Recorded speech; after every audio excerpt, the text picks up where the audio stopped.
شك أن هذه الدراسة والأبحاث للدكتور حسن المليعي قد هيأت المناخ لمجموعة من الباحثين المسرحيين للاهتمام بأشكال الفرجة وتشعباتها بربطها بمحيطها الفصول الثقافي في مختلف مناطق المغرب. أكيد أن المغرب وبفضل الجهود القيمة للدكتور جليل الدكتور حسن المليعي قد أعطت للباحثين مادة الخام للبحث في جذور هذه الثقافات الشعبية وهذه الفرجة الشعبية في مختلف مناطق المغرب.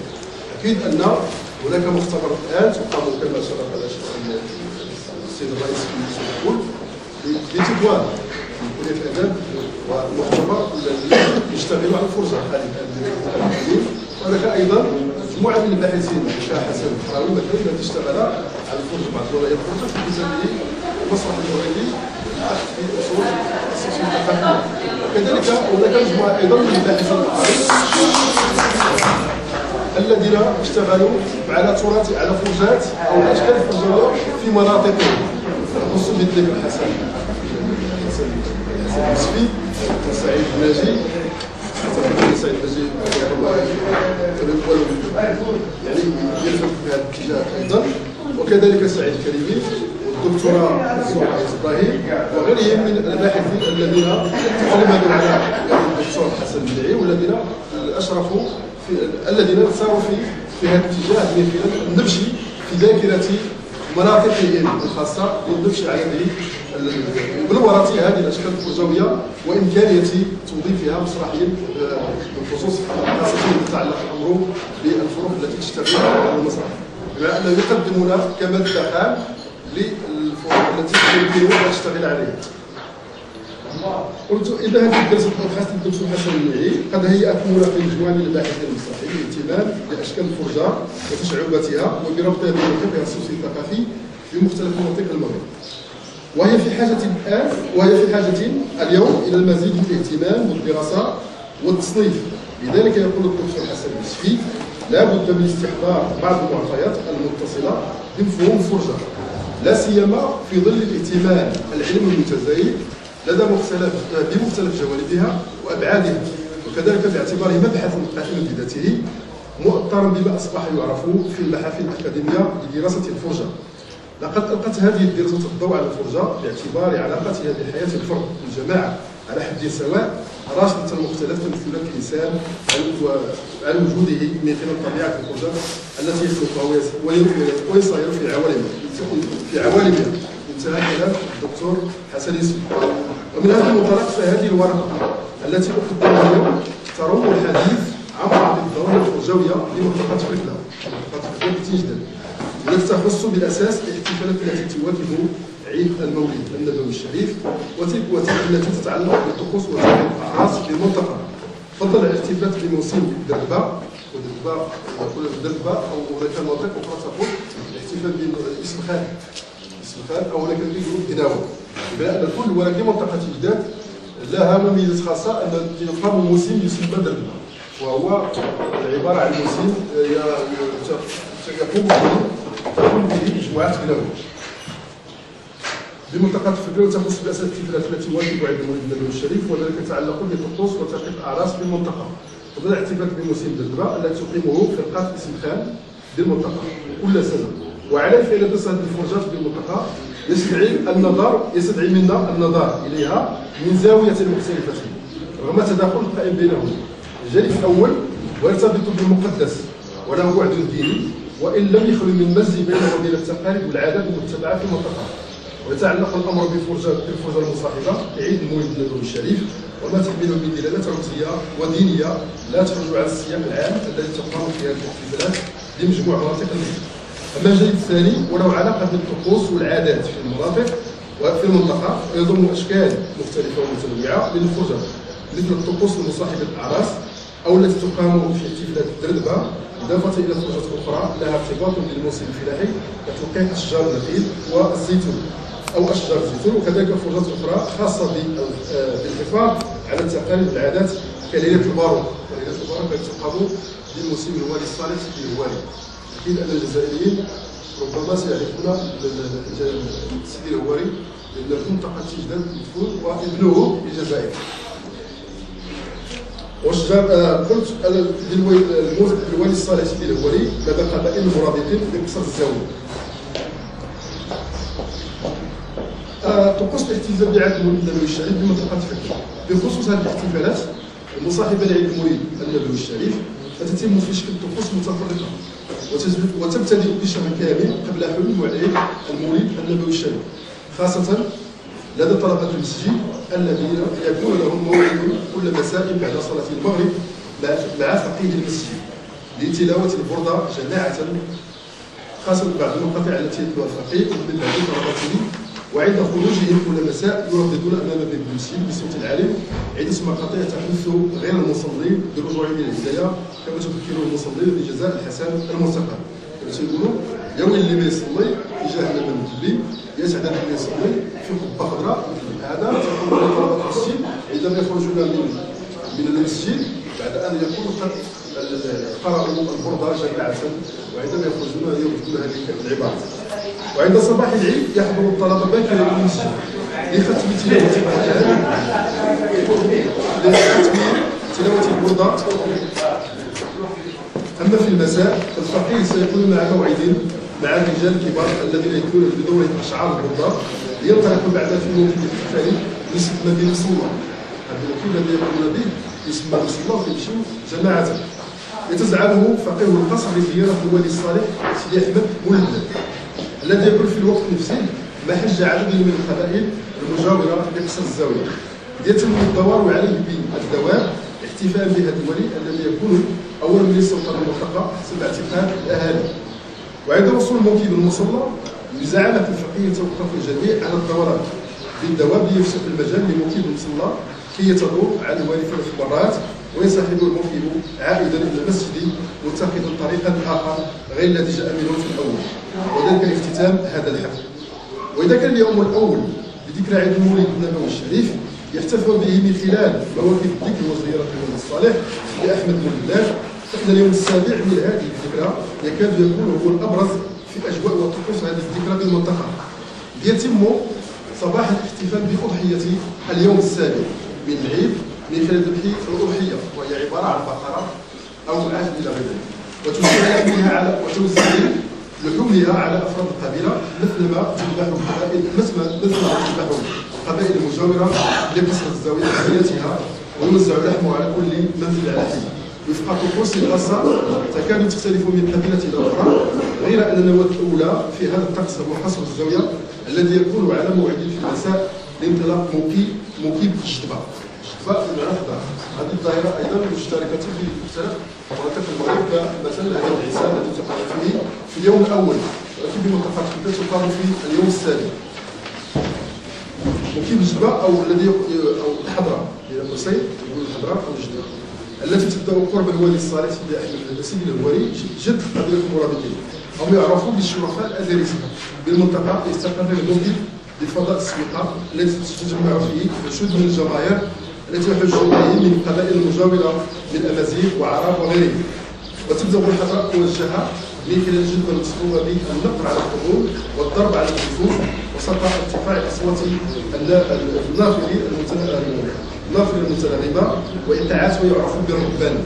وتخلل هذا الجو المشلول بطقوس الجدبة شطحات ورقصات رجال الجدبة الذين تطاير دماء رسول بعضهم بعد بفعل ضرب الآلة الحادة، أو في الوقت الذي يكون بعضهم الآخر يجري من السرعة الجنسية في الجيش القاسي. وهذه بطبيعة الحال طريقة عامة في المغرب التي المسلم العيسى كان يأخذون بعض الآداب هكذا ويضربون ويوصلون لتسيير دماءهم إلى غير ذلك. وكذلك في منطقة الجدد هذه الظاهرة ربما تكون عامة، ولكن لا ندخل الآن وبقية تدبيرها إلا بعض الأشكال التي تدل على بعض مظاهرها. وإلى جانب هؤلاء الرجال تشارك بعض النساء في طقوس هذه الجبهة الخضراء برؤوس العالية الشعور تطير من الاتجاهات. ومساء يفترق الجميع في مكان يعرف بمجمع الصالحين على أن يستمر هذا الطقس في اليوم الموالي، ويختتم في الفضاء يعرف بالحفار أو الداحة في منطقة يتم في الاختتام ويتم الدعاء للأولياء والصالحين ولكل من كل شيوخ القبيله والمعوزين الى غيره. فيختتم ايضا باكل الطعام، وهو عباره عن كسكس غالبا الذي تتكفل بعض الاسر بتنظيم هذا الطعام واحضاره في هذه الليله. وتزامنا مع هذه الفرجه المقامه بقصر الزاويه تعرف زاويه سيدي العربي للشيخ، وهي فرع من زاويه سيدي الولي، طقسا خاصا بالمناسبه نفسها. وتنصب الخيام وتذبح الذبائح مختبر فروق الصوفيه الاتيه من مختلف مناطق المغرب في انشاد المديح والاذكار، اذكار الغربه وحلقات الذكر، وغير خاف على نظر الباحث في ميدان الفرجه بمختلف تلوينها، والتي تقام بمناطق متنوعه من المغرب بما في ذلك بما كتبت تقام في ضريح هذه العيسى او الشيخ اللي كان في الناس. بل هذه الفرجه من الاهميه في حياه الفرد والجماعه وما تشكل من وعي جمعي، وان كان الاختلاف بينها قائما في بعض خصوصيات تنظيمها وفي جزء من تقليدها، مع انها تشترك في المواصفات العامه. لهذا تقول الدكتور ابراهيم ويتحدث على هذه الفرجه الدينيه. اما من حيث المنطلقات فكل لا يعلم ان جوهر هذه الفرجه التعبيريه الطقوسي يرم الاتصال بالقوى الغيبيه، واما من حيث المظاهر فلا يخفى علينا انها انحرفت عن طابع الطقوسي لتصبح لعبا مقننا وموجها يخضع لشروط الفرجه المسرحيه، وواقعا ملموسا يستعين بالموسيقى والرقص والغناء لتناول مواضيع دينيه ودنيويه تستهدف تحقيق تواصل يتشعب الى ثلاث انواع: تواصل عمودي مع القوى الغيبيه، تواصل مع الجمهور يتحقق بالمشاركه الانفعاليه والفعليه، تواصل ثالث مع ذوات وممارس الفرجه يروم إشعال مشاعره العميقة وتحرير قواهم النفسية والفكرية المثبوتة لتمكن من مواجهة مشاكل اليومية القديمة، وذلك بعد تتم عملية تفريغ أهم المتاعب القديمة.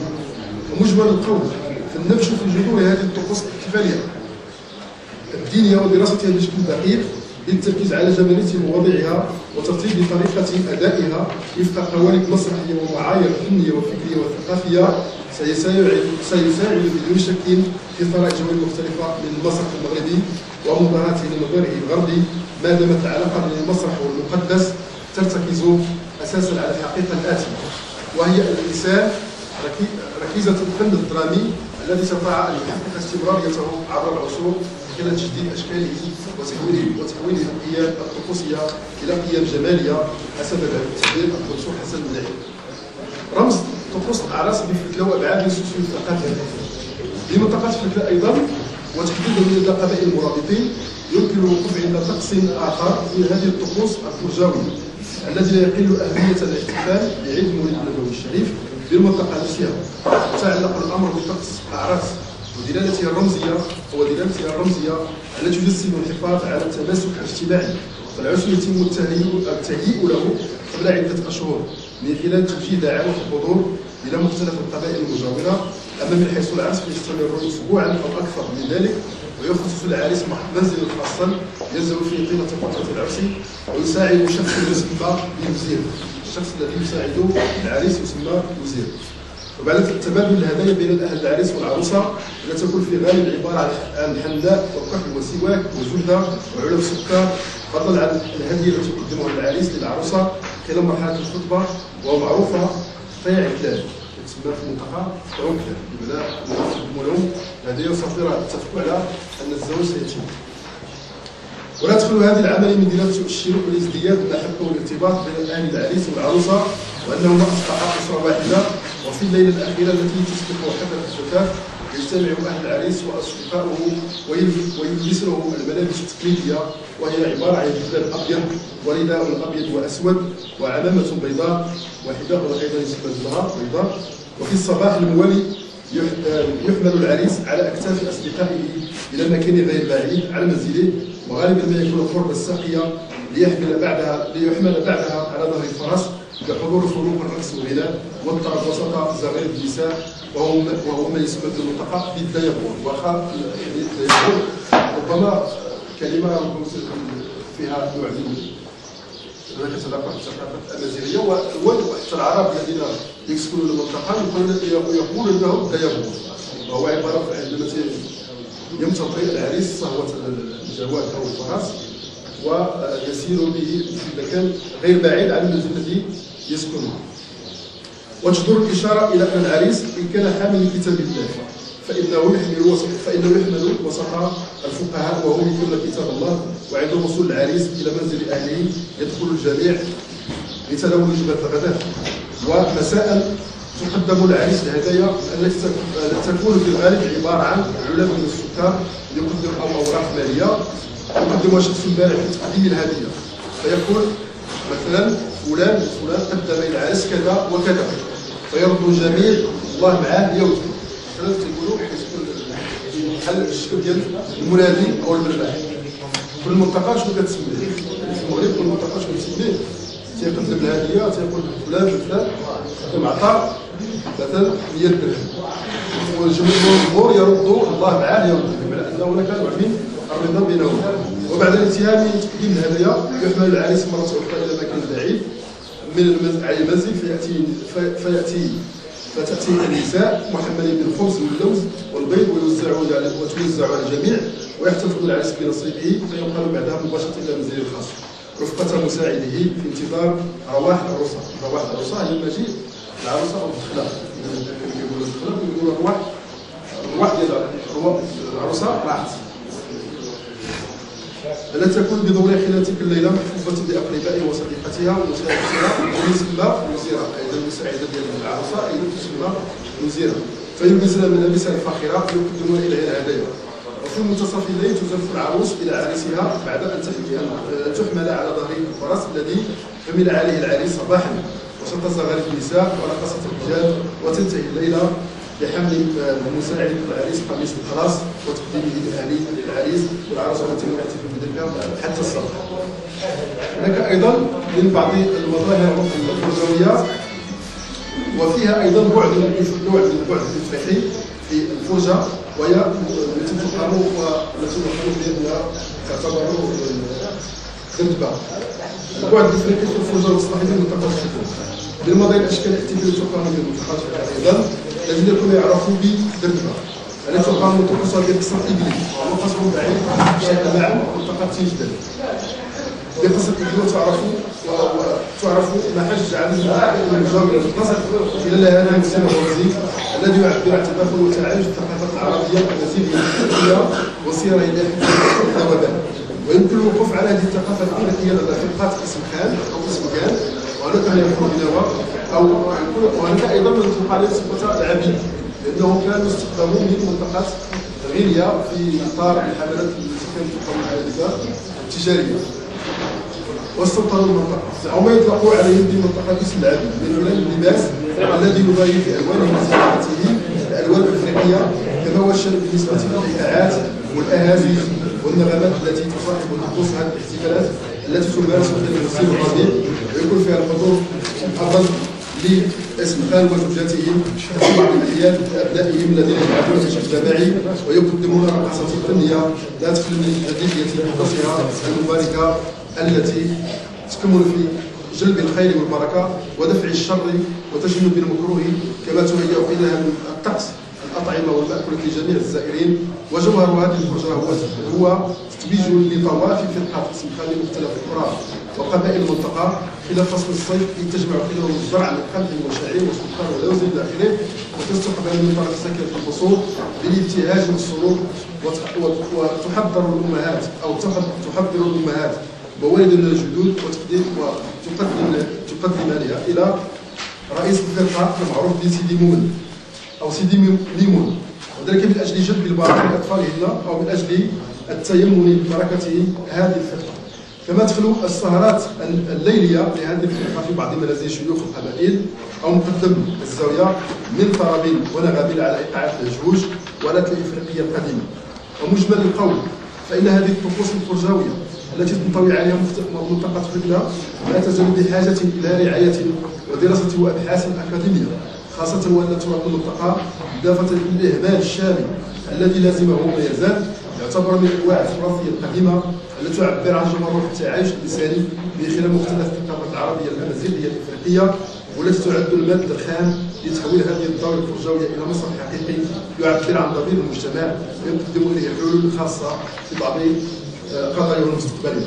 كما تضم منطقة أيضا مجموعة من الظواهر الفرجاوية الموسميه المرتبطه ببعضها بالمواسم الفلاحيه كموسم الحصاد وموسم تلقيح اشجار النخيل والزيتون او ببعض الطقوس والعادات الخاصه بالمنطقه كليله الباروك لدى قبائل المرابطين، الايد التي يتم خلال تقديم الطعام للحاضرين والترحم على ارواح الاموات لمقبره الولي الصالح سيدي الهواري، او من خلال احتفال بيوم عاشوراء كذلك خاصه بمنطقه العريس وتحديدا اللي خصها بوليبا هي منطقه بوليبا والمعروف لديهم بولاي العاشوراء او ولاي العاشور، وهي كانت خاصه بالمكان الذي كان اليهود يسكنون في تلك المنطقه وكانوا يقومون في يوم عاشوراء.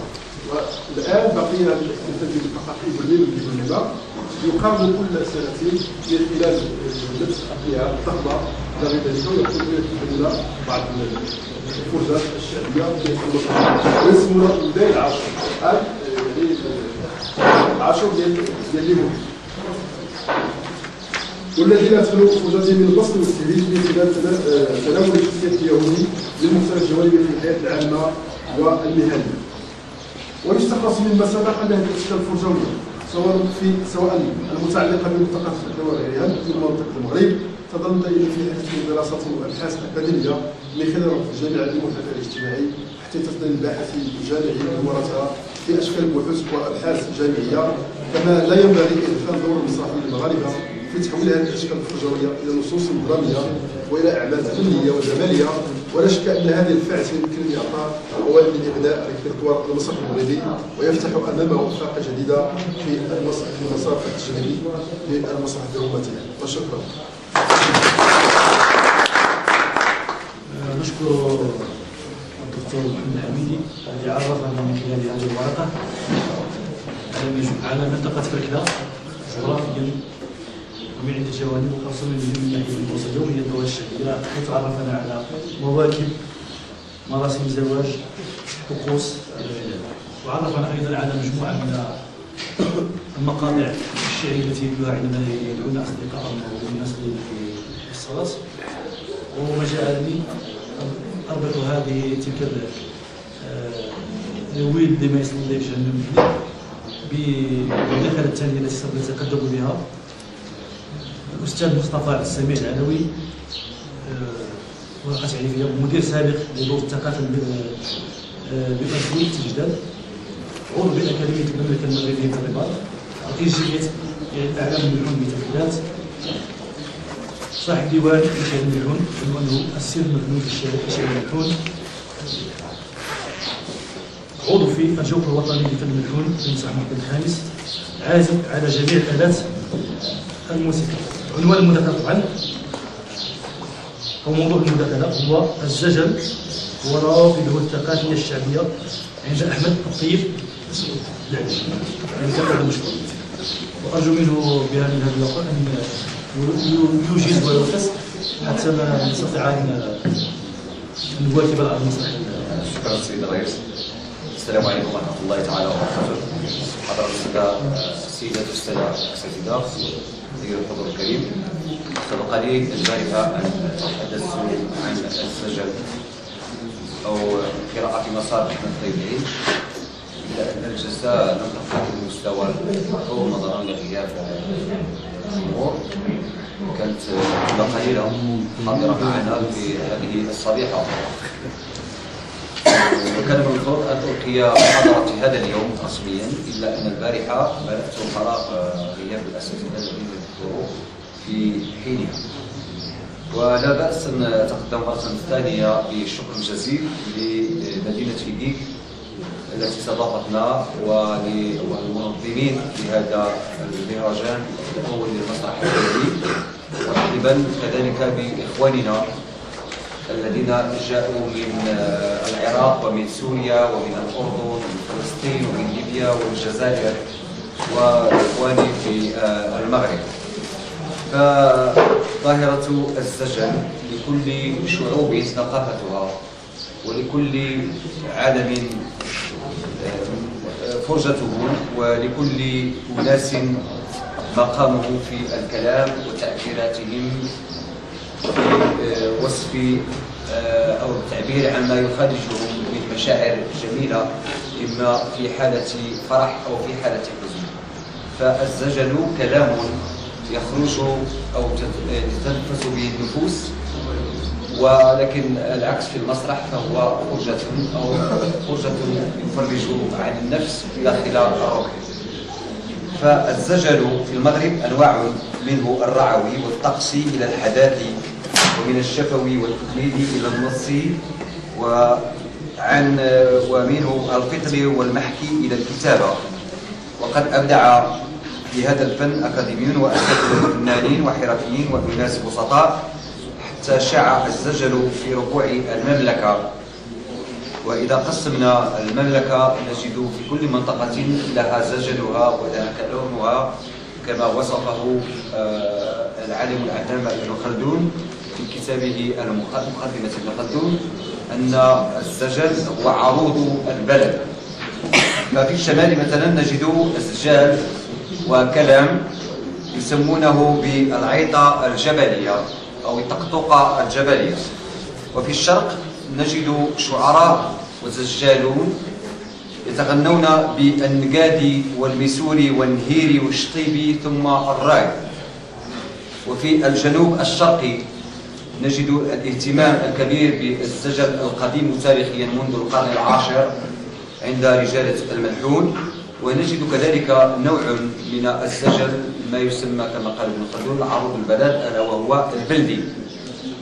وفي صحرائنا العزيزة نجد شعر آخر وزجل آخر ما يسمى بالحساني. أما الساحل فله ثقافته وزجله وخطابته الشعبية مثل العيطة المرساوية والحصباوية في منطقة دكالة وعبدة والشاوية. إلا أنني هنا لم أغفل ولم أنسى أو أتناسى زجل آخر من حق جميع المغاربة أن يتمتعوا به، ولكنه بلغة عجمية، لأن من لم ينطق باللغة العربية فهو عجمي أو أعجمي. فإخواننا الأمازيغ لهم باع طويل في الشعر وفي الزجل يسمونه بتمدياز. وتمدياز أو إمدياز هم الشعراء، وتمدياز هو الشعر. هذا الشعر عندهم يضم جميع الحالات المعاشة اجتماعيا واقتصاديا وسياسيا وعاطفيا. فلهم باع طويل، وقد سمعت الكثير وجلست الكثير من إمدياز، ولعلي أتكلم اللغة الأمازيغية ولو أنني عربي، فهذا لا يمنع أنني مغربي. يجب علي أن أعرف لغة البلد. فقلت أنهم لهم كلام في تمدياز.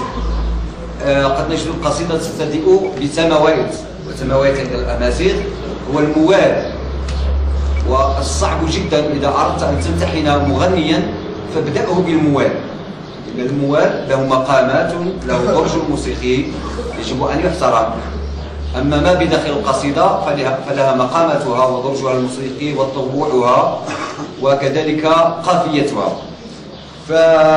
وهناك كذلك نوع يسمونه بالتكزوين، وهي أشطار داخل القصيدة وإقشر وغيرها، وهذا موجود في جبال الريف وفي الأطلس المتوسط والكبير والصغير كذلك. حيث نجد ظاهرة في الأطلس قد يراها بعض المغاربة منا سامحهم الله على أنها وجون في عالم الشيخات أو الشيوخ، ولكن العكس إذا وقفنا على وظيفة تلك المرأة التي يسمونها بالشيخة، ما معناها شيخة؟ معناها تمتلك نوعا من الفن أو رسالة فنية أمازيغية تبلغها للآخر. فالشيخة تعلم المرددات الشعرية الكلامية في الزجل، تعلم كيف ترقص بشطحات وميلان على إيقاعات الدف أو البندير بالأمازيغية أو على أوتار لوطار. وأنا أكره أن أسمع الكمان في الأمازيغية، إنها دخيلة، الكمان دخيل على الثقافة الأمازيغية. الرجل الأمازيغي بمعنى الأمازيغي أوميزيغ باللغة اللاتينية الرجل الحر، فقد صنع لباسه من الصوف، وصنع أدوات الطبخ من جذوع الأشجار، وصنع كذلك وسائله في الحرث والحصاد بآلة من اختصاصه. وكذلك حينما يطلب نفسه أو أناسه أو يأتي بزجل فقد صنع آلة جذعها من الشجرة وأوتارها من مصارين الشاة وجلد الشاة، فنظم وتوافق نغمه مع كلامه وأبدع. ولهذا أنا أكره الكمان في الغناء الأمازيغي وفي الزجل الأمازيغي، علما أنه كذلك صنع البندير على صورة دور وجلد فنقره وأعطاه التيكا والبومة، وفي الوتر أعطاه السكا والدوكا والنهوان والحجاز، 4 نغمات فقط. إذن وضع الإنسان الأمازيغي زجله على هذه الأوتار وعلى هذه الإيقاعات فأبدع وتفنن وأعطى. وهناك لقاء في المغرب في منطقة سيدي حمزة وقفنا على ما يقرب من 600 شاعر بالأمازيغي وما يفوق 300 كمان في هذه المنطقة، لهم الشعر الفوري ويتداعبون فيما بينهم بهذا الزجل الأمازيغي الرائع، إلا أن من يفهمه سيتذوقه ولكن من يجهله سيقيله. وأعود إلى الزجل المغربي المتنوع من حيث العيطة الشمالية التي سميتها بالطقطقة الجبلية، ثم عندنا في الجنوب الشرقي في منطقة الرشيدية وتحديدا منطقة مدغرة هناك ما يسمى بالبلدي، وهو كلام أو يسمونه في المنطقة بالرومي. ظهر هذا الشعر عند إخواننا ساكنة منطقة مدغرة بالرشيدية، ظهر في أوائل العشرينات إبان الاستعمار في المغرب، وهو عبارة عن أسجال تعبر عن نوعا ما قد نجدها غزلية وقد نجدها تارة تخفف عن آلام ذلك الإنسان الذي يقضي يومه في أشغاله وفي حقوله ويترنح بهذه الأسجال وهذه الأشعار. مثلا في أقول في حرته بسم الله بدينا على النبي صلينا وهي. دائما هذه البداية في كل محفل وفي كل جلسة هكذا تبتدئ ثم يكتملها بكلام آخر تغزل في عشوقته أو في امرأته أو زوجته أو ما ينشده بهذا الكلام أو يدفعه كدافع ليقول قولا جميلا. فإذا انتقلنا مثلا إلى منطقة الجنوب والرصاني قد نجدها شامخة بشعراء فطاحلة في فن الملحون، علما أن منهم الفقهاء الأجلاء وعلماء أجلاء. وأعطي مثال بسيدي عبد العزيز المغراوي صاحب المقولة المشهورة كل من طوي الخاوي من غير النخلة والمغراوي. لماذا قال هذا الكلام؟ سأحكيه سيدي الله سيدي استطلت من الموضوع أنا لا أشفي غليلي إلا إذا دخلت يوما كاملا في الحديث عن هذا الكلام، ولكن سأفعل. لا أنا أغازل الرجل. لماذا قال هذا الشيخ كل من طوي الخاوي من غير النخلة والمغراوي؟ الأخصوصة جاءت كما يلي. كان الفقيه قاضي قضاة في القرويين بفاس، وتارة يدرس ويدرس، والتقى مع أحد القضاة من أهل فاس فأصبح نوعا ما من الغيرة والتطاحن فيما بينهم، فدبر الفقيه الفاسي مكيدة لهذا الفقيه الجليل.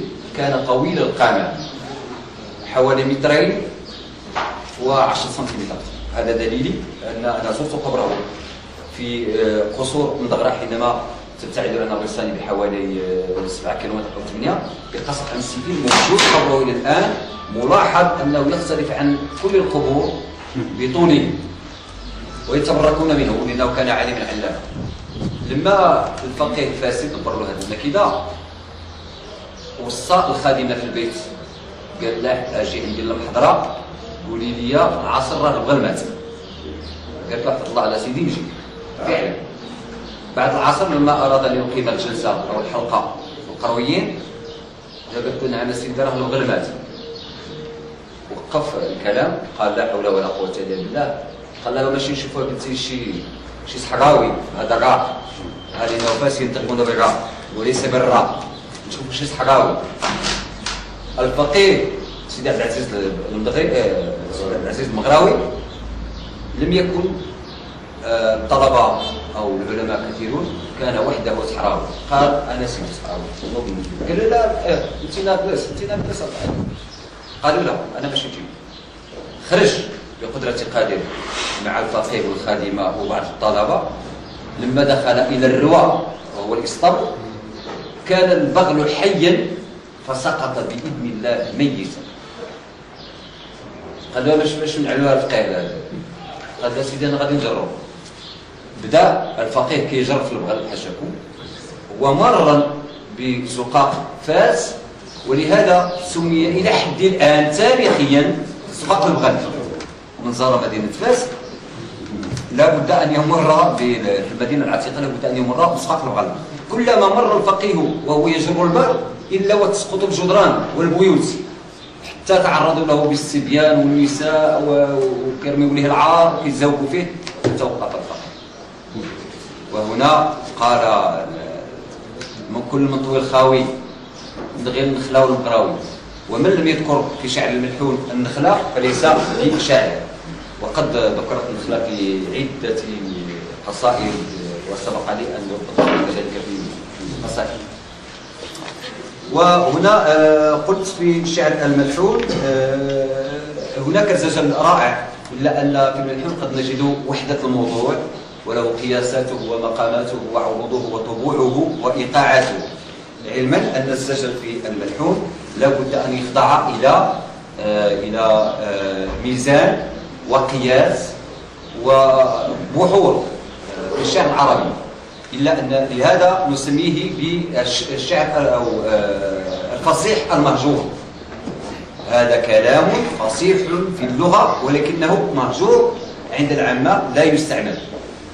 وإذا رجعنا إلى أي قصيدة كيفما كانت قد نجد كل كلمة أصلها عربي محض، لا اختلاف في هذا السجل.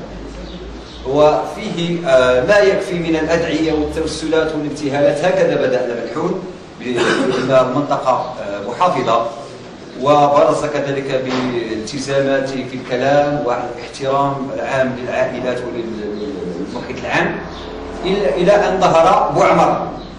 هذا شاعر خرج بشيء جديد، خرج عن العادات والتقاليد والحفاظ والمحافظة بتفيلات، عن الشعر الملتزم في الملحون بذكر الله والأدعية والتوسلات والابتهالات. خرج بشيء جديد اسماه الغزل، يتغزل بالنساء، يتغزل بالخمرة، يتغزل بجمال الطبيعة، حتى كادوا أن يقتلوه. ففر كان يخرج بمجموعة من الشباب من الدكانة وهي بدخل القصر، كان يجتمع ليلا معهم، ثم خرج إلى العراصي في أيام الربيع، ولهذا أبدع وأجاد في وصف الطبيعة وفي وصف الأشجار والورود إلى غير ذلك. وهناك كذلك الكثير من الجفريات وهو التنبؤ بما سيقع، وهناك شعراء كتبوا إبانا للاستعمار وتنبؤوا بأشياء تقع وفعلا وقعت، لأنهم كانوا يؤمنون بوطنيتهم وكل هذا. وهناك في المدح والقدح. وتحضرني دائما أتكلم في الزجل المغربي، تحضرني قصيدة كتبها لأنني أنا ابن منبع ملحوني في أسرتي وعائلتي منذ صغري، وأخواني كلهم يعتقون على السنيدرا وينشدون الملحون في الجلسات في عرصات في مسكنية. شي مرة واحد الخال رحمه الله توفى في الواحد قال المرض ديالو فرشيني في الجنان، فعلا مع الغراب العصر فرشاتو في الجنان، تعطلت عليه باش تعمر اتاي. رجل الاخوان يفهموني السليم وحاول ان ابلغ الرساله لكن اخواننا ذوي الشعر العربي. لما تعطلت عليه بالسنين بالبراد شنو قال له؟ بدا القصيده، وهذا الحربه هي المطلع ديال القصيده. قال: وكأن الدنيا قامت ولم تعد، اجي نوريك ما جرالي يا من لا ساق لي خبر، والهم يذوب الحجر، حضر بالك وصغالي باش نفرقوا بهم. اذا سمعنا هذا الكلام سنقول انها قامت القيامه. ماذا قال؟ هجاء فظيع. قال لها: انت لا وجه يبان لي قبالي، لا بصر صحيح لا شفر، انت قرضه مخصوص الشعر، وكيدو الصنان كيضاليو التعيفه في جيبنا. نيفك نحكيه كير بالي وصيفط شلاقه الصيف البقر والحمنيه بكل خضر. وصلت فيك انا كنجر ما بين الشعاب والحجر، كملت وصافك ما بقى لي غير المسلان والظهر، ما في سيقام شي هبر وكلت الله على المطبوع اللي سماك يامنا. هكذا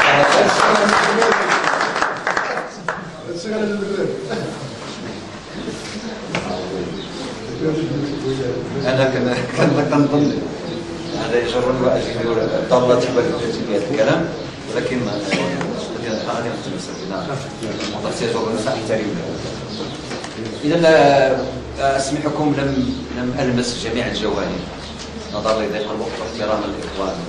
هذا على كل حال كل واحد مننا شاعر، كل واحد مننا يمكن يكتب، كل واحد مننا يمكن يعبر بطريقته الخاصه، والسجال فن مكتسب، وهذا كان فضل لمجيء بعد الامازيغ فضل مجيء العرب الى المغرب، قبائل بنو بلال، بنو معقل، وكذلك بنو سليم، الا ان بنو حفص وقفوا بتونس، فاختلطت واصبحت قسيفساء في المغرب بقبائله وجماليه كلامهم.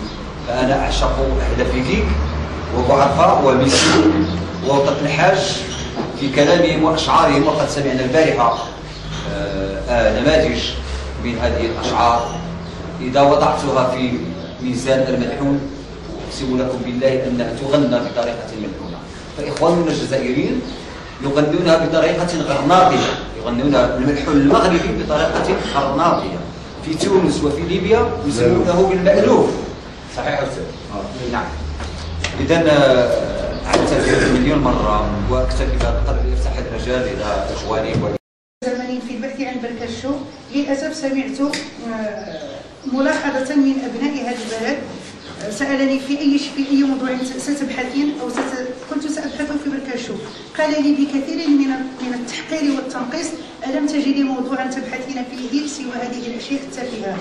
ولكن تشبثت بفكرتي واعدت الاعتبار لهذه الفرجه على اقل ما يمكن ان نقدمه كابناء لهذه الواحه، ان نصون ذاكرتها حتى لا تضيع كما ضاعت اشياء كثيره. إذا اقتناعا منا بأن ثقافة الهامش لا سيما تلك التي لم يتم الانتباه إليها بعد لتصنيفها كتراث شفهي حتى هي في الحقيقة أصدق تعبيرا عن معطيات ثقافية مجتمعية دالة وفاعلة في أحيان كثيرة من ثقافة الواجهة.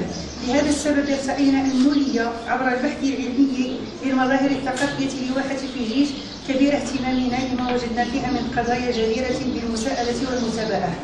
يحتفل أهالي واحة فيجيج منذ القرن الثامن عشر خلال ليلة عيد المولد النبوي بفرجة بركشو بمجال العام هو ساحة تميزة لقصر المعيز، مخصصة عادة للتواصل الاجتماعي وللتبادلات التجارية مع البدو الرحال.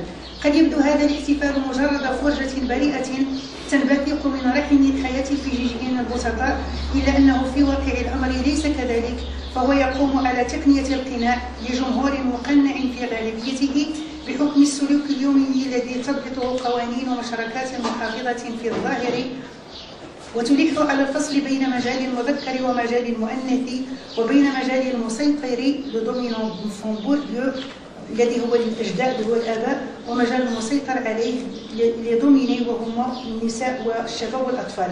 هذا الجمهور يكون في البداية محايدا ليتحول مع تصاعد الطقس الفرجوي إلى متفاعل ثم مشارك في تدمير التابو الاجتماعي.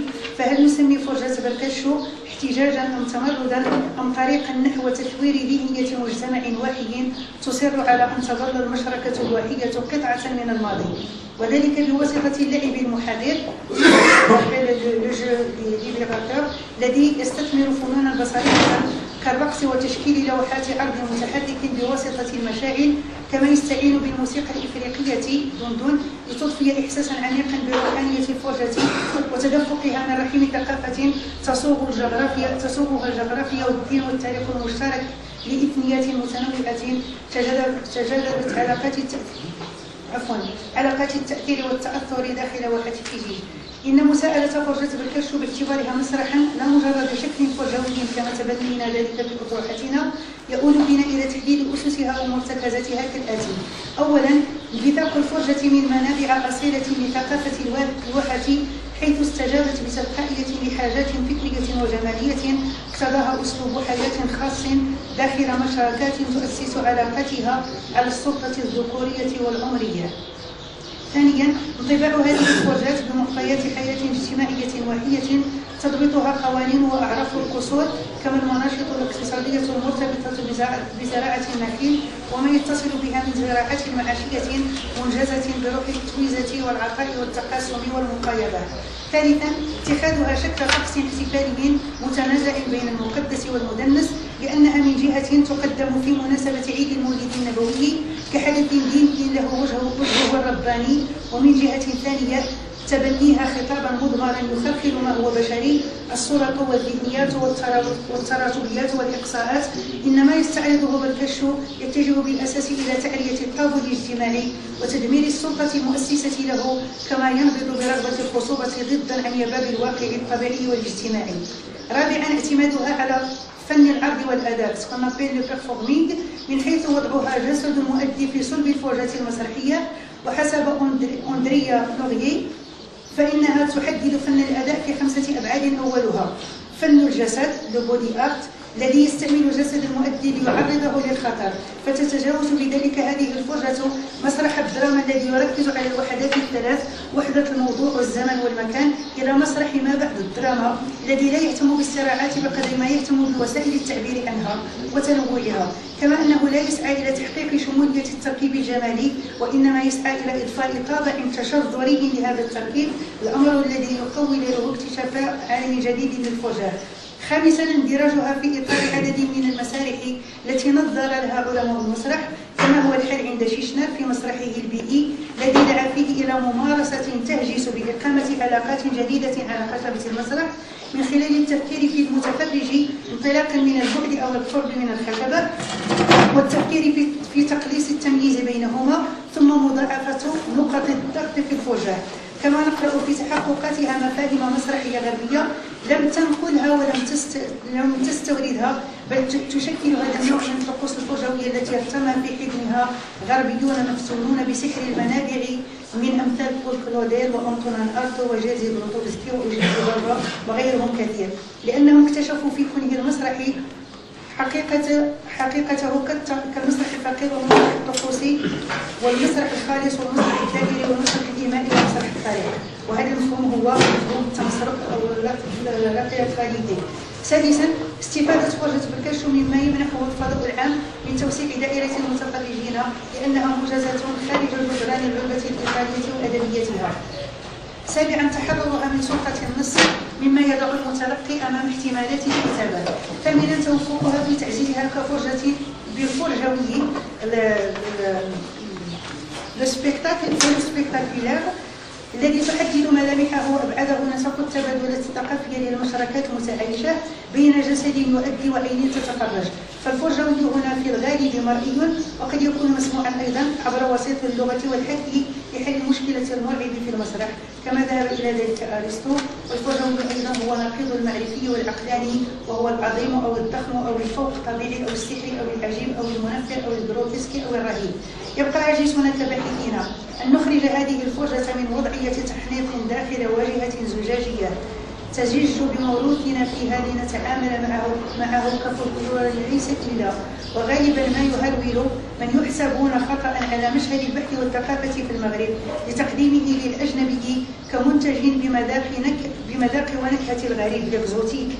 لبركشو إمكانات توظيف كثيرة لا سيما في مسرح الطفل والمسرح الذي يسعى إلى صيانة البيئة ويعود نحو الأصول، عودة تتحقق بالإبداع المسلح بالحفر العلمي الذي يمنح معطياتنا الثقافية صيانة لكياننا الثقافي حتى يستمر ويؤمن بقاءه داخل النسق الثقافي الإنساني. وشكرا لكم. وقبل أن أختم هذه المداخلة أود عرفانا بما قدمه الأستاذ عبد الرحمن عبد الوفي، وهو أستاذ الأجيال التي تعاقبت على فكره، وكنت سعيدة بحضوره لأنني لم أره منذ ما يتجاوز 35 سنة أن أقدم بين يديه بحثي الأخير حول مدونة القنص بالصقر، لأن أستاذي الجليل ذات يوم قد أقلقه هذا مجتمع المشركات وأثاروا غضبه فكتب قصيدة عينية قد أعتبرها معارضة لقصيدة الشاعر إبراهيم بن عبد الجبار الفقيهي.